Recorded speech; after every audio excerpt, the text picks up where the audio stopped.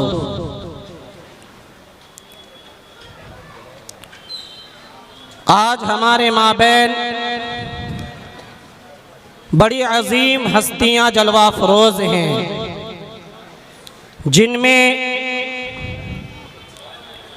इंतहाई काबिल कदर उस्ताजुल असातिज़ा नाइब अमीर शरीयत हज़रत मौलाना शमशाद रहमानी साहब दामद बरकातुहुमुल आलिया, उस्ताद दारुल उलूम वक्फ दियोबंद, इसी तरह हम सब के हर दिल अजीज बिरादर कबीर हजरत मौलाना कलीम साहब दामद बरकातुहुमुल आलिया, जो उस्ताज़ हदीस हैं मदरसा शमशुल उलूम शाहदरा, और बड़े शानदार लबो लहजे में नाउंसरी फरमा रहे हमारे हर दिल अजीज दोस्त जनाब मौलाना कासिम सैयद साहब दामद बरकातुहु और तमाम सामईन। आज का ये प्रोग्राम जिस निस्बत से जुड़ा हुआ है वह है कलामुल्लाह। इस रोए जमीन पर अगर कोई चीज ऐसी है जिसका ताल्लुक बराह रास्त अल्लाह रब्बुल इज्जती वल जलाल की जात से है, तो वह सिर्फ और सिर्फ अल्लाह का एक कलाम है।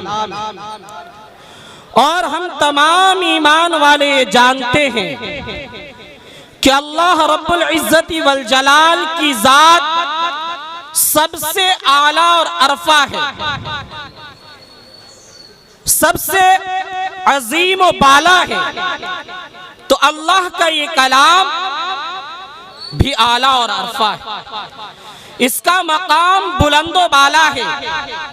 इसीलिए शायर ने कहा है कि सब किताबों में भला कुरान है, सब किताबों में भला कुरान है, ये हमारा दीन है, ईमान है। सब किताबों में भला कुरान है, ये हमारा दीन है, ईमान है। हम करेंगे इसकी इज्जत और अदब, हम करेंगे इसकी इज्जत और अदब जिस्म में जब तक हमारी जान है। आज अगर जिक्र होगा तो अल्लाह के इस कलाम का, आज अगर किसी के अनवारो बरकत की बात की जाएगी तो अल्लाह के इस कलाम, अगर रहमतों का तज़किरा होगा तो अल्लाह के इस कलाम की रहमत का तज़किरा होगा, अज़मत बयान की जाएगी तो अल्लाह के इस कलाम की। क्योंकि आज की ये मजलिस, ये बरकतों वाली मजलिस, ये अनवार वाली मजलिस, ये रहमत वाली मजलिस, जिसे इस इलाके के एक मायनाज बासलाहियत शख्सियत, एक मुखलिस कौम के रहबर जनाब कारी शाहिद साहब ने मुनाकिद किया है, जिसे सजाया है वो कुरान की निस्बत पर सजाया है। अल्लाह का ये कलाम वो कलाम है जिसने दरिंदों को इंसानियत सिखा दी, जिसने चरवाहों को वक्त का बादशाह बना दिया।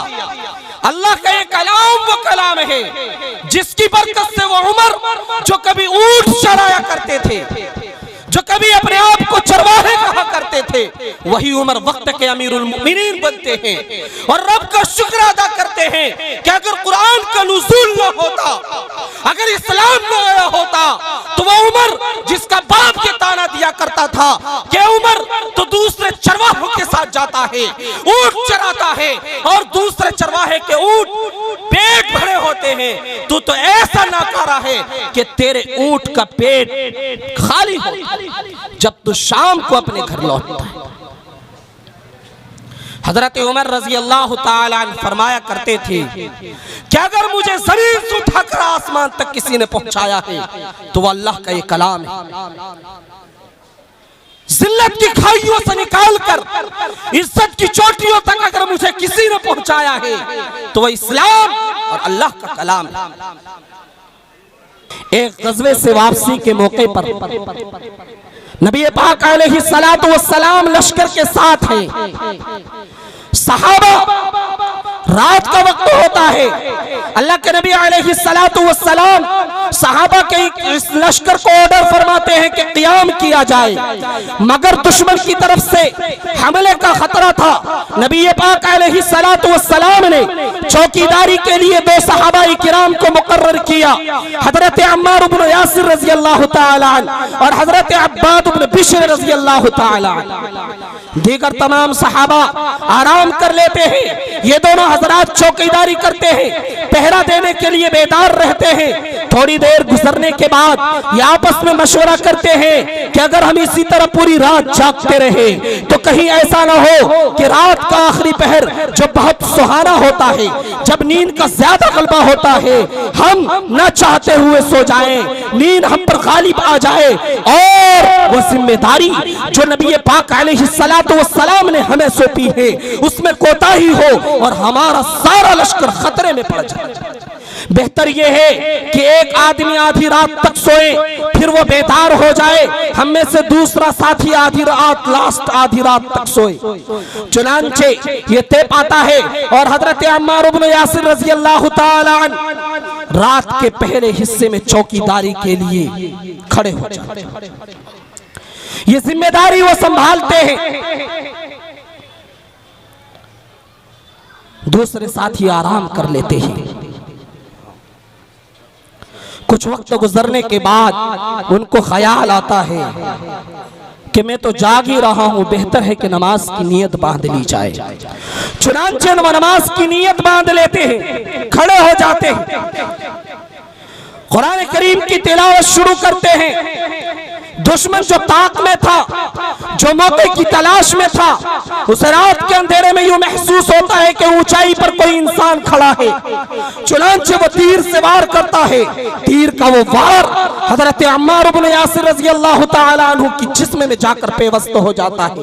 जख्म से खून बहने लगते हैं, एक के बाद एक तीर लगते जाते हैं, कई तीरें लग जाती है, बहुत ज्यादा जख्मी हो जाते हैं। फिर रुकू करते हैं, किसी तरह अपनी नमाज मुकम्मल करते हैं, अपने दूसरे साथी को बेदार करते हैं। जब उनके दूसरे साथी बेदार होते हैं और इतने ज्यादा जख्म उनके जिस्म पर देखते हैं, घबराते हैं, कहते हैं कि मेरे दोस्त ये तुमने क्या किया? जब पहली तीर लगी थी, जब ही तुमने मुझे क्यों नहीं बेदार किया? हजरत अम्मार इब्न यासिर रज़ी अल्लाह तआला अन्हु, ए मुसलमानों, कलेजे पर हाथ रख कर सुनो, कितना प्यारा जवाब देते हैं। फरमाते हैं कि मैंने 2 रकात नमाज की नियत बांधी थी। पहली रकात में मैंने सूरह कहफ की तिलावत शुरू कर दी थी। मेरा इरादा था कि सूरह कहफ की तिलावत मुकम्मल करके तब रुकू करूं, मगर जख्म इतना लग चुका था कि मुझे अपनी जान का खतरा महसूस होने लगा था। मुझे ये डर लग गया था कि कहीं ऐसा ना हो मेरी जान चली जाए और आप सोते रह जाए, फिर हमारा सारा लश्कर खतरे में पड़ जाए। अगर मुझसे जिम्मेदारी में कोताही का अंदेशा ना होता तो मैं अपनी जान देना तो गवारा करता। सूरत मुकम्मल करने से पहले मैं रुकू करना पसंद न करता। ये थी कुरान करीम की तिलावत की हलावत। सच्चाई ये है कि आज भी अगर हलावत है, चाशनी है, जिंदगी का सुकून है, करार है, तो अल्लाह की कसम खाकर कहता हूं मैं, बाबरपुर वालों, वो अल्लाह के कलाम में, वो अल्लाह के कलाम में है। इसलिए तिलावत कुरान पाक का मामूल बनाए। आज हम कैसे मुसलमान हो गए? अखलाको अक़दार हमारे गिरते जाए, अखलाको मुरूवत का उन्वान नहीं पढ़ते, अखलाको मुरूवत का उन्वान नहीं पढ़ते, सरकार दो आलम का फरमान नहीं पढ़ते। हम कैसे मुसलमान हैं जो सुबह को उठकर मोबाइल तो देखते हैं पर कुरान नहीं पढ़ते? इसलिए मेरे दोस्तों, आज के इस जलसे की तरफ से आपको मैसेज और पैगाम ये दिया जाता है कि अपने आप को, अपने बच्चों को मदारिस की तालीम से जोड़ें, खुद को कुरान करीम की तिलावत से जोड़ें। धीरे धीरे पढ़ना आ जाएगा, कोशिश करें। अल्लाह रब्बुल इज्जत वल जलाल हमें और आपको अमल की तौफीक अता फरमाए। व आखिरु दावाना अल्हम्दुलिल्लाहि रब्बिल आलमीन। माशाअल्लाह, जज़ाकुमुल्लाहु खैरन जज़ा।